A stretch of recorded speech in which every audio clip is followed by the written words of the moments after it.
बहुत हैरान हो गई बिहान।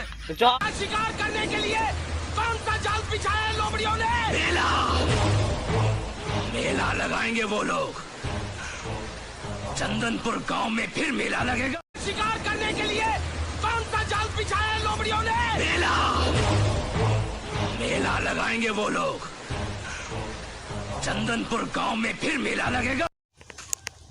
उस पर साला झुकेगा नहीं, गिरेगा।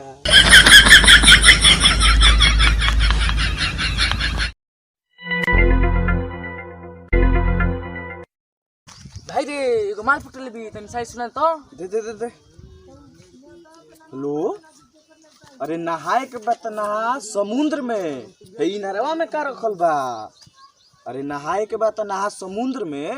इ नरवा में का रखल बा? प्यार करे के बाद है गोरका से करे, करियो में का रखल बा?